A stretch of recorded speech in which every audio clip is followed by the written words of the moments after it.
Nagpapatuloy sa Cotabato City ang kampanya ng iba't ibang grupo para sa ratifikasyon ng Bangsamoro Organic Law.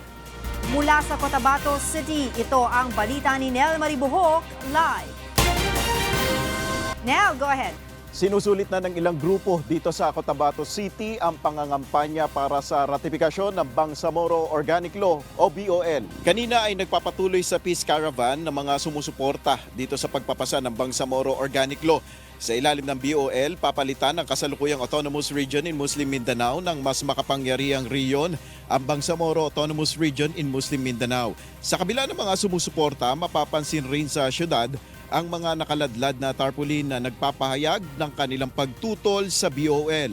Sa halip ay ang pagkakaroon ng federal government ang kanilang isinusulong. Matatapos ang campaign period para sa BOL plebiscite sa Enero 19. Nagtakda ang Commission on Elections ng dalawang hiwalay na schedule para sa pagsasagawa ng plebisito. Una sa January 21 para sa 5 probinsya ng ARMM, Isabela City sa Basilan at itong Cotabato City. Pangalawa ay sa February 6 para sa Lanao del Norte, mga bayan ng Alyosan, Carmen, Cabacan, Midsayap, Pikit at Tigkawayan at iba pang lugar na naghain ng kanilang petisyon para makasama sa referendum. Ang ratifikasyon ng BOL ng mga mamamayang maapektuhan nito ang pinakamalagang hakbang upang maging matagumpay ang pinaniniwalaan ng pamahalaan na re-resolba sa matagal ng armed conflict sa Mindanao. Tinanong natin ang ilan sa mga residente dito kung ano ang kanilang masasabi sa pagpapasa ng BOL at ito ang kanilang mga naging tugon. Depende lang po sa ikauunlad ng karamihan. Kung yun ang mabuti, di okay. Oh? Ako? Personal? No. Bakit po? Kasi sa ano lang, sa in my own opinion, bakit pa natin ipapasok? Nakita na natin kung ano ang nabago sa... Meron nang nakita na magagandang nangyari kahit hindi pasok sa BOL.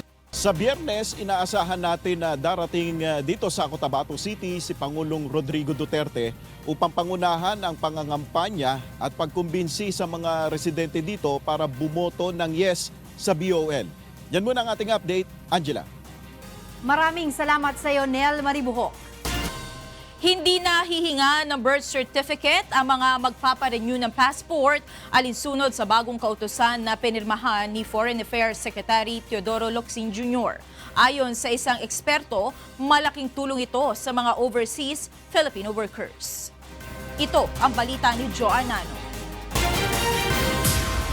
Hindi na kinakailangang ipakita ng mga magpaparenew ng passport ang kopya ng kanilang birth certificate sa Department of Foreign Affairs. Sa pinakabagong kautusan na inilabas ni Foreign Affairs Secretary Ted Locsin Jr. kahapon, inalis na bilang requirement sa passport renewal ang kopya ng birth certificate. Pero kailangan pa ring magdala ng birth certificate ang mga first time na kukuha ng passport. Gayun din ang mga magpaparenew ng mga nawala at nasirang passport, ang mga magpapapalit ng pangalan at mga magpaparenew ng brown at green passports. Pati na ang aplikante na kasama sa watchlist ng DFA. Kanina personal na nagtungo ang news team sa opisina ng DFA sa Asiana, Pasay City upang alamin kung ipinatutupad na ang sistema. Nanapan pa ba kayo ng birth certificate? Hindi na po. ID lang naman po eh. Mas mabilis pa po. Hindi na po yung maraming abala. Nanapan pa ba kayo ng birth certificate? Hindi na. Wala na. Okay naman Oo, very good. Hinanapan pa kayo ng birth certificate? Hindi naman. Okay naman, yung ano lang, ID, mabilis. Isa pang aplikante ng passport renewal ang nagpadala rin ng text message sa UNTV at kinumpirmang hindi na siya hinanapan ng birth certificate sa DFA. Malaking ginhawa naman para sa mga overseas Filipino worker ang pagbawi ng DFA sa birth certificate bilang requirement sa passport renewal. Ayon kay Emmanuel Jaslani na isang recruitment consultant at migration expert, hindi na maaabala ang mga OFW dahil sa pagpapabalik-balik sa consular offices para lamang makapag-renew ng passport. Kasi karamihan ng OFWs natin, hindi lang naman nagtatrabaho sa mga syudad, sa mga kapitolyo ng mga mundo. Karamihan dyan, kunyari sa Saudi Arabia, ang mga job sites nila ay libo-libo ang layo magmula sa ating mga consulate. Sa isang panayam, humingi ng pangunawa sa publiko si Secretary Locsin habang nire-resolba ang umano'y data breach sa DFA.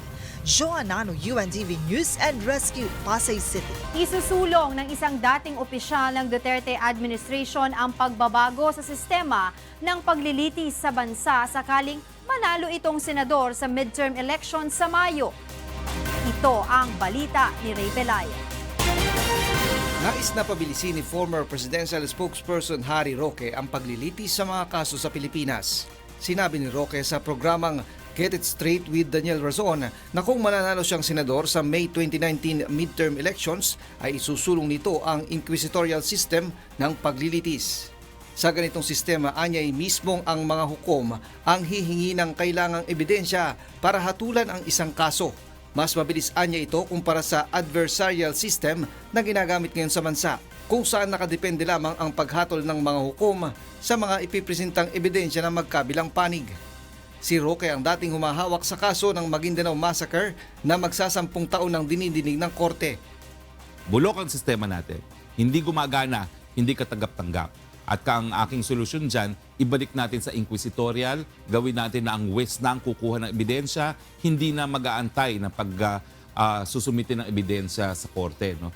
Kunin na niya at siya na yung magdesisyon sa lalong mabilis na panahon. Isinusulong din ito ang pag-amyenda sa train law kung saan dapat babaan niya ang price ceiling ng presyo ng langis sa world market na batayan para suspindihin ng gobyerno ang excise tax o pagpapataw dito ng dagdag na buwis. Mula $80 per barrel ay nais niya itong gawing $70 per barrel. Suportado naman ni Roque ang war on drugs ng pamahalaan, gayon din ang polisiya ng Duterte administration sa usapin sa West Philippine Sea. Mas importante na makipagkaibigan tayo. Bakit? Kapag kaibigan mo ang isang bansa, mas madali ka magkaroon ng areglo. Wala namang pagkakaibigan sa kaso sa Pilipinas na kapag mabuti ang relasyon dun sa mga nagdidimandahan, mas maaga at mas malakas yung possibility na magkakaroon ng compromise agreement. Bukas ang programang Get It Straight with Daniel Razon sa mga kumakandidatong senador upang mailatag sa publiko ang kanilang mga plataporma. Salamat at talagang salamat. Yung mga walang pera gaya ko ang pag-asa lang mga programang gaya nito. Ray Pelayo, UNTV News and Rescue, Quezon City. Nadiskubre ng Manila City Division of Sanitation na may mahigit 70 commercial establishment sa Maynila ang walang treatment plant. Posible namang i-relocate ang 11,000 pamilya ng informal settlers sa lungsod dahil sa rehabilitasyon ng Manila Bay. Mula sa Pasay City, ito ang balita ni Aiko Miguel, live. Aiko, go ahead. Yes, Angela, magandang hapon. Batay nga sa datos ng City Sanitation Division ng Maynila, 10% sa mahigit 700 commercial establishment ang walang water treatment facility. Prioridad na linisin ng Manila City Health Department Division of Sanitation ang 4 na malalaking estero sa Maynila bilang bahagi ng rehabilitasyon sa Manila Bay. Angela, kabilang dito ang Estero de Abad kung saan sakop nito ang mga nakapalibot na mga establishmento, ospital, mall at pamantasan. Ayon kay Romeo Halcon, ang officer in charge ng Division of Sanitation ng Maynila, higit 70 mga commercial establishment sa lungsod ang walang water treatment plants. Dagdag nito, may mga government institution din sa Maynila ang walang water treatment facility. We have a database for that, pero right now ang database namin is about 936 commercial establishments. Binibigyan anya ng city government ang pagkakataon ang mga ito na kumpletuhin ang requirements at makapagtayo ng water treatment plant bago matapos ang kalagitnaan ng taon. Ayon pa kay Halcon, Angela, may mga gusali at establishmento rin na may mga water treatment facilities nga ngunit hindi naman gumagana. Katwiran anya ng mga ito, kailangan lang ayusin ang kanilang pasilidad upang gumana ulit. Sinimula na rin ng city government na kausapin at paliwanagan ang mga informal settlers na maapektuhan ng rehabilitasyon sa Manila Bay. Nakipag-ugnayan na rin sila sa lokal na pamahalaan ng Cavite para sa relokasyon ng tinatayang 11,000 pamilya ng informal settlers sa lungsod. For the City of Manila, our receiving LGU is Tansa Cavite and Naik. Yeah, yesterday was discussed, it was Naik Cavite who offered their city or the area for relocation site. Angela, tinitiyak naman ng City Division of Sanitation ng lungsod na wala silang bibigyan ng exemption sa mga establishmento at maging ng mga institusyon ng pamahalaan na patawan ng multa kapag napatunayan silang hindi talaga sila gumagawa o gagawa ng paraan upang maayos ang kanilang water treatment plants. Yan muna ang latest live. Balik sa iyo, Angela. Aiko, tanong ko lang, kailan ang eksaktong date o plano ng local government dyan na ma-relocate ang mga residente at ano ang naging reaksyon ng mga residente tungkol dito? Angela, batay nga sa naging meeting o interagency meeting kahapon kasama dyan ng DNR ay magsisimula ang kick-off ng Manila Bay Rehabilitation sa January 27. Magkakaroon pa ito ng mga pagpupulong kasamang mga informal settlers na tatamaan nga ng rehabilitasyon. Sa ngayon wala pang eksaktong petsa na ibinigay ang local government unit tungkol sa relokasyon nga ng mga informal settlers sa lungsod. Magkakaroon pa nga gaya nga ng sa balita kanina o sa ulat kanina, magkakaroon muna ng pagpupulong at ilan pang pakikipag-usap sa mga informal settlers upang mabigyan sila ng impormasyon at gradual na masimulan nga itong rehabilitasyon at relokasyon sa mga informal settlers. Maraming salamat sa iyo, Aiko Miguel. Tumaas na rin ang presyo ng liquefied petroleum gas o LPG. Ayon kay LPGMA Representative Arnel T., bunsod ito ng pagkaubos ng kanilang lumang stocks at pagpapataw ng excise tax sa oil products. 1 peso and 12 centavos ang itinaas sa kada kilo ng cooking gas o katumbas ng 12 pesos sa kada 11 kilogram na tangke ng Fiesta, Petron at Solane. Bukas naman ay magpapatupad rin ng kaparehong dagdag presyo ang Regasco Company. Ayon pa kay Arnel T., posibleng magtaas muli ng presyo ang LPG sa Pebrero ng piso hanggang 2 piso kada kilo, bunsod ng pagtaas ng presyo sa world market. Humirit ang Federation of Jeepney Operators and Drivers Association of the Philippines o FEDUDAP sa Land Transportation Franchising and Regulatory Board o LTFRB na ibalik sa 10 piso ang minimum na pasahe sa jeep sa Metro Manila at Central Luzon at Calabarzon. Ayon kay FEDUDAP National President Zenny Maranan, ito ay dahil pumalo na sa 39 hanggang 40 pesos ang presyo ng diesel kada litro dahil sa mataas na excise tax sa petrolyo na sinabayan pa ng malakihang oil price hike. Sinabi pa ni Maranan na hindi na nila kailangan pang maghain ng panibagong petisyon sa LTFRB dahil provisional lamang ang order na ipinalabas ni Chairman Martin Delgra hinggil sa pagbaba sa 9 pesos na minimum fare sa jeep. Nagbabala ang Bureau of Internal Revenue o BIR sa mga butikang hindi magpapatupad ng exemption sa value-added tax sa mga gamot para sa diabetes, hypertension at high cholesterol. Ito ang balita ni Rosalie Cruz. Natuwa si Mang Rodolfo Almariego, 62 taong gulang, nang mabalita ang exempted na sa value-added tax ang mga gamot para sa mga sakit na diabetes, hypertension at high cholesterol. Si Mang Rodolfo ay may sakit sa puso. 2016 ang sumailalim siya sa isang major heart operation at linggo-linggo nasa 1,000 piso ang nagugugol niya pambili ng gamot na kailangan niyang inumin. Kinukuha niya ang medical expenses sa tinatanggap niyang sahod sa pagiging isang building caretaker. Kahit pa paano, malaking bagay din yun, yung mababawasan yung nagbili ko ng gamot. Siyempre, medyo mahal din yung iniinom ko dahil ano yun eh. Hindi parang ano siya eh, mahal din eh. Simula noong Enero 1, bumaba na ang presyo ng mga gamot para sa diabetes, hypertension at high cholesterol dahil exempted na sa value-added tax o VAT sa ilalim ng Tax Reform for Acceleration and Inclusion Act o TRAIN Law. Nagbabala naman ang Bureau of Internal Revenue sa mga butika at retailer ng mga naturang gamot na ipatupad ang naturang VAT exemption. Dahil kung hindi, maaaring kasuhan at makulong ng hindi bababa sa 6 na buwan. Non-compliance with the tax law provision, so if found guilty na hindi tama ang pag-invoice sila, maaari po silang mapatawan ng penalty and may imprisonment po yan na kaakibat na minimum 6 months. Ayon naman sa Department of Health, bukod sa mga gamot na ito, ipinapanukala ring magkaroon ng VAT exemption ang mga gamot para sa sakit na cancer. Marami anyang patient groups at non-government agencies ang humihiling nito.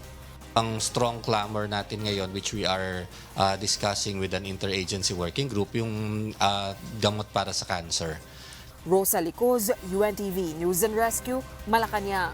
Pinabulaanan ng Philippine National Police na may ginagawa silang red tagging o pagtukoy sa mga progresibong grupo bilang mga komunista at terorista.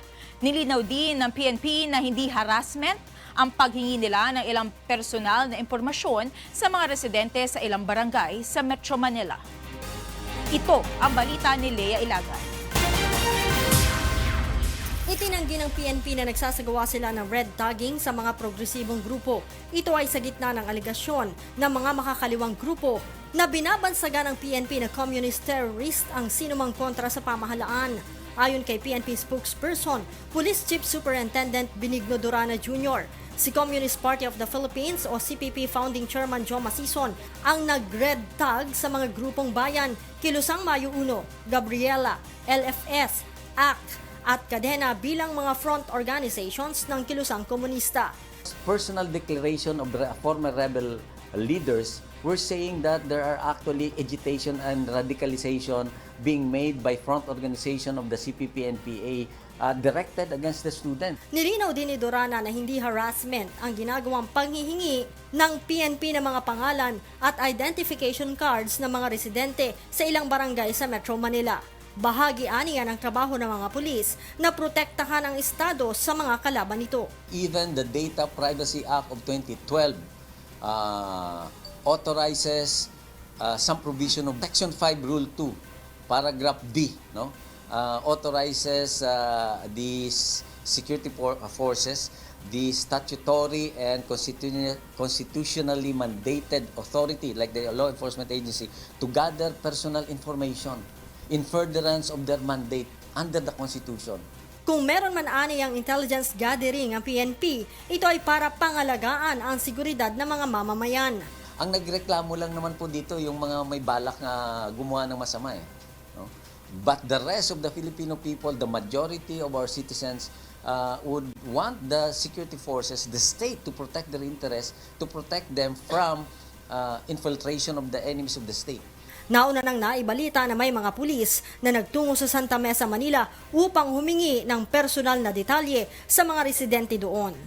Lea Ilagan, UNTV, News and Rescue, Campo Crame.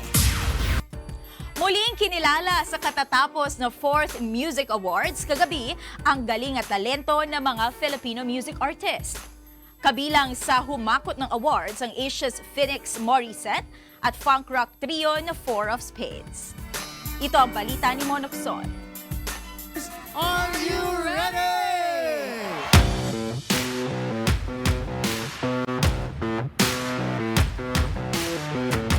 Muli na namang niyanig ng talentong Pilipino ang buong Smart Araneta Coliseum sa ginanap na 4th Wish Music Awards kagabi. Sa opening number pa lang ay nag-enjoy ng audience sa medley ng hit songs mula sa The Wishfuls at TNT Boys.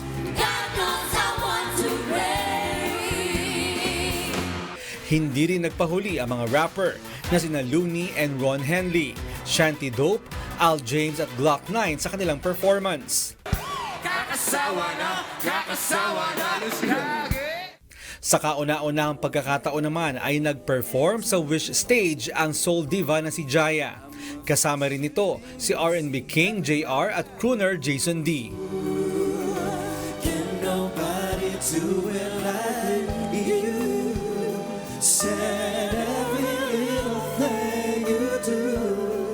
Muntik ako himatayin sa nervyos. I kept telling them na nininervyos ako, but it was so fun. So happy to be in the middle of these two powerful vocalists. Sobrang, I felt so like balanced, you know what I mean? I wasn't so nervous after all. And then they made me groove talaga. At talaga namang we are breaking boundaries ngayong taon dahil sa debut performance ng isang international music artist sa Wish Music Awards. Inawit ni Danish pop soul singer Lucas Graham ang worldwide hit nito na 7 years. Once I was 20 years old, my story got told. I was writing about all the things I saw before me. Once I was 20 years old. I was not expecting a crowd to scream so wildly when I came on, and everyone was singing along. When we walk on stage and appreciate our music, it really touches my heart and it humbles me. Kinilig naman ng mga wishers sa inawit ni na Asia's pop sweetheart Julian San Jose, indie singer, songwriter Moira De La Torre, Soul Supreme KZ Tandingan at Asia's Phoenix Morissette.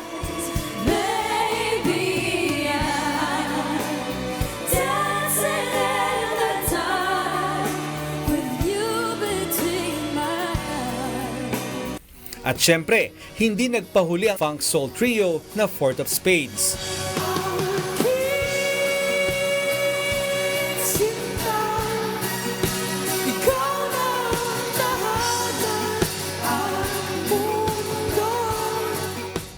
Bukod sa star-studded performances ng international at mga local artists, sentro ng Wish Music Awards ang muling pagbibigay pagkilala sa Pinoy talents sa kanilang kontribusyon sa music industry.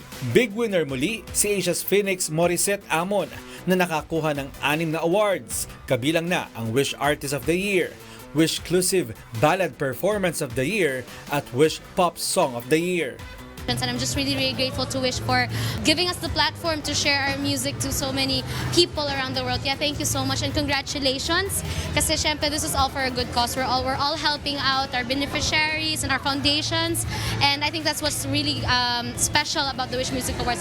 4 na award naman ang naiuwi ng funk rock trio na Four of Spades, kabilang na ang Wish-clusive Rock Alternative Performance of the Year at Viral Video of the Year. Ang grupo rin na nakakuha ng kauna-unahang Diamond Wish-clusive Elite Circle Award para sa kanilang Wish-clusive performance ng mundo na umani na ng 103 million and counting na views sa YouTube. Ma-recognize at this na parang nandito kami sa state na to na nagsisimula pa lang kami na gumawa pa ng music. So parang ngayon, para mas nakaka-inspire gumawa pa ng mas maraming music. 26 na music artist rin na nakatanggap ng Bronze, Silver, Gold at Platinum Elite Awards. Ang Elite Circle ay isang grupo ng mga music artists na nakakuha ng at least 10 million views sa kanilang YouTube videos. Pinagkalooban rin ng Breaking Boundaries Award ang TNT Boys at The Wishfuls dahil sa mga naabot nilang achievement sa larangan ng musika. Lahat ng mga nanalo ay nakatanggap ng 25,000 pesos na cash prize at nagkaroon ng pagkakataon na makatulong sa kanilang napiling charity institution sa pamamagitan ng 100,000 pesos na cash donation.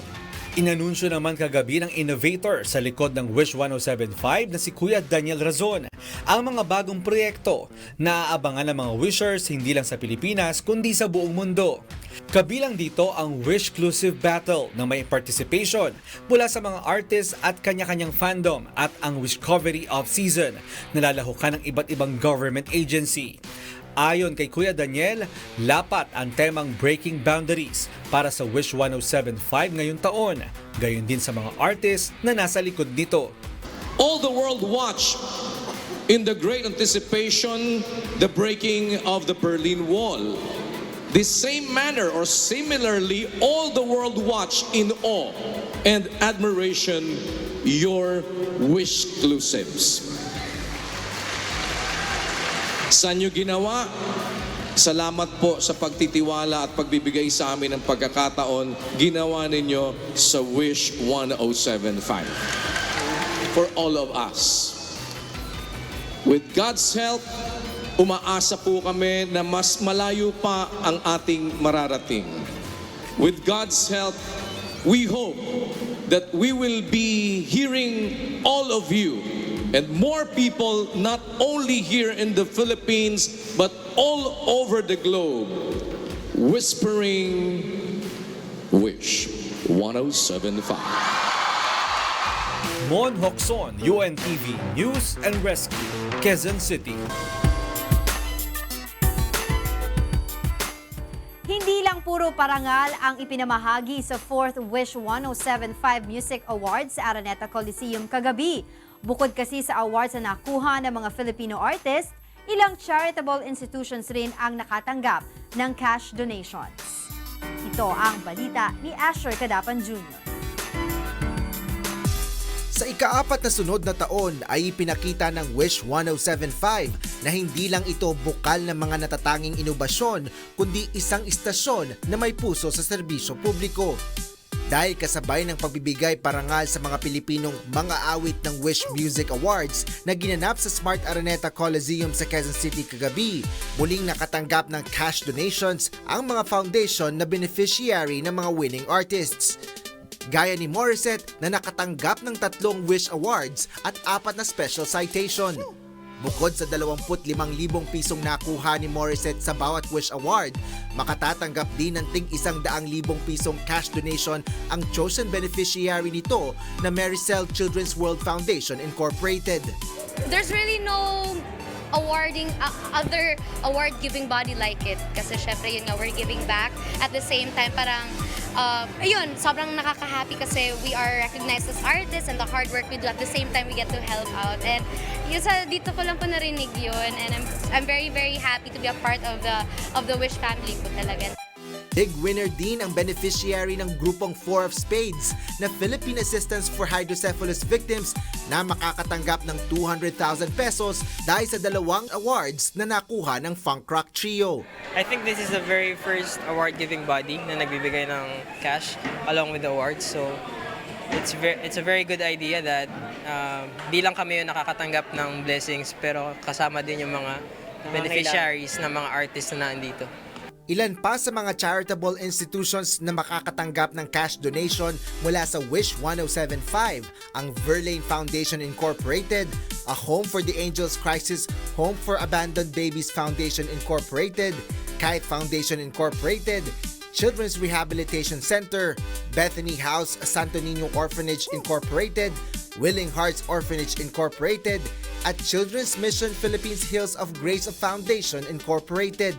Very thankful kasi aside from the trophy na hindi mababayaran ng salapi, we get to help people who need, like for example, may 100,000, sobrang laki na nun eh. Ang daming bata na mapapakain nun, daming bata na ang mabibigyan ng school supplies, 'di ba? So sobrang thankful na hindi lang ito.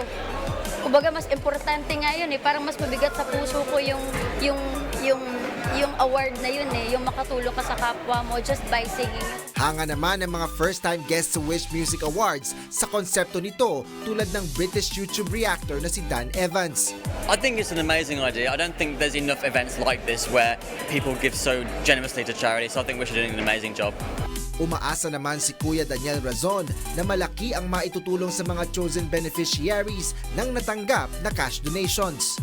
Iba-iba lang ang mukha pero ang ating intent and ang ating ultimate goal ay makapag-extend ng tulong sa lahat ng pwede nating maabot na matulungan sa iba't ibang mga pamamaraan. And kung meron tayong UNTV Cup sa pamamagitan ng basketball, nakakaabot tayo ng mga charity doon sa ating mga kapwa-taong nangangailangan. Ito ay sa pamamagitan naman ng music na natutulungan na natin yung ating mga OPM artists na ipakita yung kanilang mga talento. At the same time ay may pagpatuloy yung ating advokasya na makagawa ng kabutihan sa lahat ng mga tao regardless of race, regardless of affiliation, regardless nung kanilang mga belief.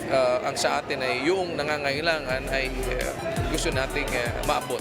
Sa kabuuan, mula nang nagsimula ang Wish Music Awards ay nakapagbigay na ito ng kabuuang 7.125 million pesos sa mga nanalong OPM artist at kanilang mga napiling beneficiary. Asher Cadapan Jr., UNTV News and Rescue, Quezon City. Isinusulong ng Department of Education na huwag nang gawing evacuation centers ang mga pampublikong paaralan upang hindi pa lalong maantala ang pag-aaral ng mga kabataan tuwing may kalamidad. Nanawagan din sila sa mga lokal na pamahalaan na magtayo ng sarili nilang evacuation centers. Ito ang balita ni Eileen Cerudo.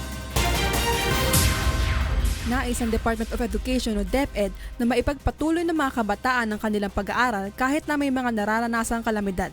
Kaya ipinanukala ng DepEd na wag nang gawing evacuation centers ang mga paaralan sa bansa. Nakapaloob ito sa Comprehensive School Safety o CSS project na opisyal na inulunsad kanina sa Pasig City. It also stands on its position that public schools are not to be used as evacuation centers in order to ensure the continuity of education even in the worst calamity situation. Ayon sa DepEd, mula 2016 hanggang 2018, halos 44,000 paaralan ang naapektuhan ng kalamidad. Higit 39,000 ang nasalanta ng bagyo at higit 21,000 naman ang niyanig ng lindol.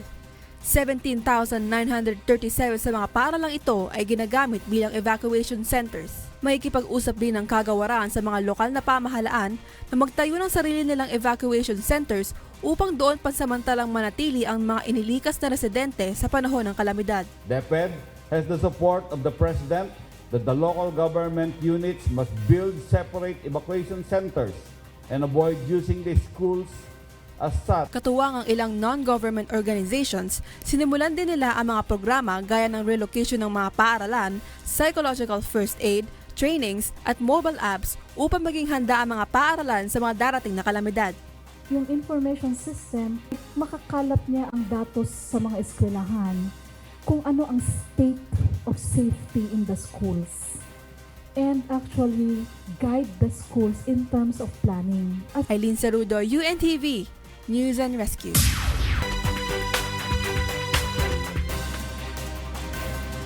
Maayong gabi. Narito na ang mga balita mula sa iba't ibang panig ng Pilipinas. Irerekomenda ng Environmental Management Bureau ng Department of Environment and Natural Resources Region 7 ang suspensyon ng rehistro ng waste treater ng 2 pribadong ospital sa Cebu na sinasabing pinagmula ng hospital waste na nakitang palutang-lutang sa Mactan Channel. Ito ang balita ni Gladys Tuwabi. Bago lang na ay nakitang hospital waste nga naglutaw-lutaw sa Mactan Channel sa Cebu. Gikabalaka kini sa mga residente tungod sa kahadlok nga mamahimo silang makakuha og sakit gikan niini. Nagpahigayon og investigasyon ang Environmental Management Bureau sa Department of Environment and Natural Resources Region 7. Adunay nakitang mga pagsupak ang waste treaters sa duha ka pribadong ospital. Kita na mo nga na mga nahimong violation ang kaning environmental care in terms of the handling, management, o in terms of record nila. So, mo ito nga, together with Fred Gilbert, we visit the site, nakita na mo nga, na something wrong in their management, nga wa yun ma-implement properly ato ang pamalaod. So, tungod niini irekomenda sa EMB7 sa Central Office ang suspensyon sa treatment, storage and disposal registration sa Davao City Environmental Care Incorporated. Nga maoy waste treater sa Chongwa Hospital Mandawi and Cancer Center ug UC Medical Center. Gihatagan og bilis sa TSD registration ang kapabilidad sa usa ka facility. Nga siguraduhon ang sakto nga treatment ug pag-dispose sa hazardous waste sa establishmento sama sa ospital. Samtang human magpahigayon og technical conference ang DNR, magsumitisab og eksplanasyon ang giingong waste treater og ang Chongma Hospital Mandawi and Cancer Center ug UC Medical Center sa panghitabo. Dito naman nato gi-present mga atong findings during sa investigation ug unsay mga sections nga na-violate nila ug ang possible nga mga penalties niya. Lakip niini suspendido usa ang permit to transport sa giingong waste treater. Samtang padayon ang investigasyon. Aduna sa gihatag nga accredited service providers ang DNR sa mga giingong ospital para sa bagong waste treater. Gladys Tuwabi, UNTV News and Rescue, Cebu. 14 na barangay sa Bustos, Bulacan ang nagtagisan ng galing sa larangan ng pagluluto ng pusit sa Minasa Festival. Ito ang balita ni Nestor Torres. Tampok sa Bustos, Bulacan ang Cooking Festival ngayong araw bilang bahagi ng selebrasyon ng ika-9 na taon ng Minasa Festival. Iba't ibang putahe na lutong pusit na sinahugan ng gulay ang nilahukan ng 14 na barangay dito sa bayan ng Bustos. Ayon kay Jonalyn Ortega Santos, Municipal Nurse Officer sa bayan ng Bustos, malaki ang pakinabang sa pagkain ng pusit sa ating kalusugan. Ang mga makukuha po natin sa pusit, meron po itong iron, iodine at calcium. Calcium po para sa ating mga buto. At siya kapag po ito ay sinamahan po ng mga gulay at prutas, iba yung sustansya po ang ating makakamtan. Ang basihan sa pagpili sa mananalo ay ang kanilang orihinal na putahe ng pusit, lasa at presentasyon at pagsunod sa tamang oras at pagsuot ng naaayong kasuotan. Talaga mahirap lutuin yung pusit kasi yun nga, pagka masyadong matagal mo siya papalambutin, pagka naman sumobra, medyo magiging matigas naman yung ano. Kaya kailangan eksaktong-eksakto lang yung pagpapalambot natin sa pusit. Nanghal na kampiyon sa Cooking Festival ang Barangay Poblasyon na nag-uwi ng 10,000 pesos dahil sa lutong pusit de pastel. Ang Barangay Kamatsilihan ang ikalawang pwesto na nagkamit ng 8,000 pesos sa lutong calamares. Sa ikatlong pwesto, ang Barangay Tanawan na may 6,000 pesos sa lutong pansit pusit gising-gising. Tumanggap naman ng tig 3,000 piso ang mga dinanalong barangay. Samantala, ang Minasa Festival ay hango sa isang uri ng tinapay na kilalang pagkain sa Bustos, Bulacan simula pa noong panahon ng Kastila. Yung mga design ng Minasa ay ito yung mga floral design ng mga adobe houses dito sa Bustos, no? Ang totoo, sa mga sa librong ancestral houses in the Philippines, tanging ang mga bahay na bato lang sa Bustos ang may design na mga floral design, no? Kaya ito ay masasalamin doon sa produkto nating tinapay na Minasa. Nestor Torres, UNTV News and Rescue, Bulacan. Daan-daang mga empleyado sa Libmanan, Camarines Sur ang 4 na buwan na umanong hindi sumasahod. Kaya naman karamihan sa mga ito nababaon na umano sa utang. Ito ang balita ni Alan Manansala. Labi-labi na ang reklamo kan 5 gatos na empleyado kan lokal na pamahalaan kan Libmanan, Camarines Sur, kao sa 4 na bulan na sindang daing nagsisweldo. Igwang 2 gatos na regular na obrero asin 3 gatos na contractual employee ang munisipyo kan Libmanan. Sigon kay Enrico Asibidor, presidente kan samahan ng mga kawani ng empleyado sa munisipyo sa Libmanan, Setyembre pa kan nakalihis na taon, dahil na nagsasahod ang mga contractual employee. Poon Oktubre naman, Mayo nang nariresibing sweldo ang mga regular na obrero, kaya man kadaklan sa inda nalulubog na sa utang. Kung sa epekto sobra na, ay baka meron ng maloko o kaya may mamatay. Kasi sa PhilHealth din, hindi nakakarimit. May na-hospital na kami, hindi na niya nalagamit yung PhilHealth kasi hindi rin naririmit. Tapos yung mga utang namin na dapat bayad na, nag-i-interest na ako ngayon. Kaya sino po ang mag-aano ng interest, di ba po kami? Sigon sa Municipal Budget Office kan Libmanan, nakapagpasa na sindanin mga papeles para sa pagpapasweldo sa mga empleyado. Alagad, Mayo daang nagpipirma kausa nasa preventive suspension ang sa indang alkalde na si Mayor Bernard Brioso. Suspendido kan sanggunian panlalawigan si Mayor Brioso poon kan Hulyo kan nakaaging taon hasta Hunyo ngunya na taon kausa sa nepotism o paglalaag nin kamag-anak sa pwesto sa gobyerno. Paliwanag ni Mayor Brioso, hinahalat paninda ang desisyon kan Department of Interior and Local Government o DILG as in Office of the President sa saindang apila. Nag-query si Vice Mayor. Nasagkod mo niyan, tigahapot mo ang DILG sa Office of the President. Paano ning mga pirmahan na ini? Na nag-query man si Vice Mayor na siya ang mayor. Nag-claim siya. Kaya naghahapot kami sa inda. Nagtutubod ako, sagod ang mga lawyer ko na, ika, once na igwang magsabi na otoridad na ngaya bako ka, that's the time po na maputol duman sa oras na ito ansa kung ako da ipapaboran. Ang Vice Mayor na si Romel Bulaong na dapat kuta, iyo ang acting mayor, daiman makapirma kan mga dokumento kan munisipyo, kausa na pupugulan inikan apela ni Mayor Brioso. Ang pagkakaiba po ng dalawa, si Mayor Brioso may fidelity, pero wala pong authority. Si acting Bulaong naman po, may authority pero wala po siyang fidelity. Ang fidelity po yung hinihingi po ng mga bangko para po makapag-transact sa kanila. Sa pagsasign po ng mga cheque.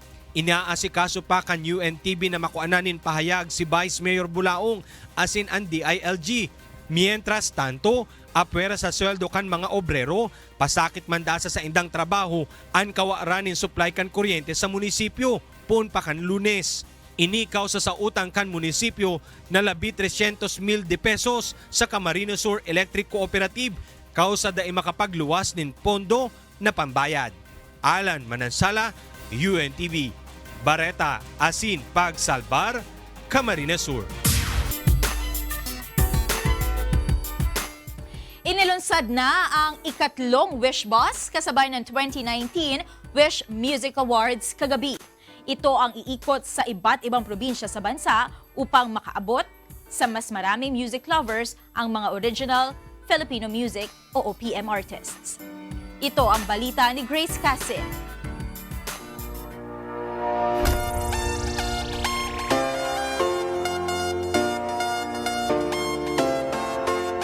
Aarangkada na ngayong taon sa iba't ibang probinsya ang ikatlong Wish Bus. Kasabay ng 2019 Wish Awards kagabi, formal na itong ipinakita sa publiko. At gaya ng dalawang naunang Wish Bus, high-tech at state-of-the-art din ang mga equipment na nasa loob nito na makapagbabato ng live video and audio broadcast. They've been watching all of you guys live on these magnificent LED screens. And the best part about the screens is when this gentleman looks back at me, is that we didn't buy one screen. We bought 3. So there's one on this side. There's my Wish Pass on my butt. Oh my goodness, I didn't even get ready for that. Now, we have one on that side. Say hello to the drone driver. He flies the drone. What's up, man? Behind, we have Mr. Gary V, because we have another screen at the back. So when you're in traffic and you're behind us, you won't be so mad. We have one more screen, exactly the same, on the opposite end. Because look at this, it's so much bigger. It's like, I don't know, a bigger bus, I guess. Now, we're gonna go inside. Nakakapag-record din ito ng high-quality Wish-exclusive videos na dapat abangan ng mga wisher. Dude, it's so much better. When the lights go off, I don't have to show you. There's a brand new LED stream on top. It's crazy. I don't know how to explain that. It's gonna be great. Ito ang maghahatid ng original Filipino music sa iba't ibang probinsya sa bansa sa mas exciting at makabagong pamamaraan. Sa pamamagitan nito ay layon din ng Wish 1075 na magdiskubre ng mas maraming local talents. Nagkaroon naman ng pagkakataon si Philippine Prince of R&B at Wish Covery host Chris Lawrence bilang unang artist na nakapag-perform sa ikatlong Wish Bus. It don't make no sense. I mean, dripping in finesse. You know it, you know. Ang mga wisher, excited naman nang matunghayan ang bagong Wish Bus. Ngayon nila po talaga nakakita lang ganito. Yung sa Wish Bus na mayroong mga live talaga siya na mga artists. Naiiba talaga siya sa lahat kasi bihira lang yung ganitong katulad ng may bus na may live na kumakanta. Gusto namin yung playlist nila, lagi pinapatugtog na sa sakyan. Sa iconic Wish Bus, ibinabahagi ng mga Filipino at foreign artists ang kanilang mga talento sa pag-awit sa pamamagitan ng kanilang Wish-exclusive performances na talaga namang patok, hindi lang sa Pilipinas, kundi maging sa labas ng bansa. Gaya ng Wish-exclusive video ng 4 of Spades sa Wish na kauna-unahang Pinoy music video na nakakuha ng mahigit 100 million views sa YouTube. Gusto natin pong mas marami pa tayong maisakay sa ating Wish Bus at mapanood sa buong mundo. Makita ang talento ng Pilipino na ito'y isang talentong maipagmamalaki kahit saan man tayo makarating. Hindi lang sa Pilipinas naghahatid ng saya ang Wish Bus dahil nagkaroon na rin ng Wish Bus sa Hollywood.